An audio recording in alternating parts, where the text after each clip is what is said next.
শিক্ষার্থীদের দাবি নিয়ে কি বলছেন প্রশাসন? ধন্যবাদ। আপনি জানেন যে বরিশাল বিশ্ববিদ্যালয়ে প্রতিষ্ঠা হওয়ার পর থেকেই এখানকার কিন্তু অবকাঠামো উন্নয়নের দাবি করে আসছিল শিক্ষার্থীরা, এবং পরবর্তীতে ভূমি অধিগ্রহণ এবং শতভাগ পরিবহন ব্যবস্থার দাবিতে, অর্থাৎ 3 দফা দাবিতে শিক্ষার্থীরা কিন্তু আন্দোলন শুরু করেছে। এবং সেই আন্দোলনের অংশ হিসেবে গত 1 মাস ধরে, অর্থাৎ গত 35 দিন ধরে কিন্তু সেই আন্দোলন অব্যাহতভাবে ছিল। এই আন্দোলন একটা পর্যায়ে সড়ক অবরোধ, মহাসড়ক অবরোধ বা ব্লকেট কর্মসূচি তারা পালন করেছিল।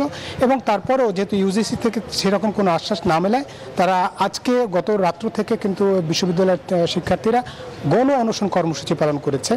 আমরা যেমনটা জানতে পেরেছি, গতকালকে এই আন্দোলন কর্মসূচির সঙ্গে সহমত পোষণ করেছেন বা একাত্মতা প্রকাশ করেছে বিশ্ববিদ্যালয় কর্তৃপক্ষ এবং বিশ্ববিদ্যালয়ের উপাচার্য শিক্ষার্থীদের সঙ্গে রাতে কিন্তু এখানে ছিলেন। কিন্তু তারপরেও যে আস্থার সংকট রয়েছে বলে যে বিশ্ববিদ্যালয়ের উপাচার্য আমাদের জানিয়েছেন, সেই কারণে শিক্ষার্থীরা কিন্তু তাদের আন্দোলন থেকে সরছেন না। এবং সবশেষে কঠিন যে আন্দোলনটি, সেটা হচ্ছে আমরণ অনশন বা গণ অনশন কর্মসূচি। তারা বলছেন যে আমরা যতক্ষণ পর্যন্ত ইউজিসি থেকে এই 3 দফা দাবির ব্যাপারে কোনো লিখিত বক্তব্য না আসবে, তাদের বা প্রজ্ঞাপন জারি করা না হবে, ততক্ষণ পর্যন্ত তারা আন্দোলন থেকে সরবেন না, এমনটা বলেছেন। তবে বিশ্ববিদ্যালয় কর্তৃপক্ষ বলছে যে শিক্ষার্থীদের উচিত যে 1 সপ্তাহ পরে যে তাদের অগ্রগতি হয় কিনা, না হলে তার পরবর্তীতে আবারও এই আন্দোলন শুরু করার কথা তারা বলেছেন।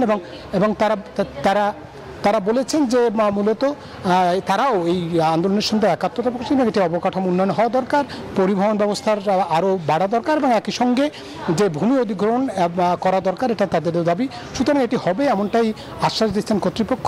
আশা করা যাচ্ছে যে হয়তো এর মধ্যে ইউজিসিও এ ব্যাপারে কোনো পদক্ষেপ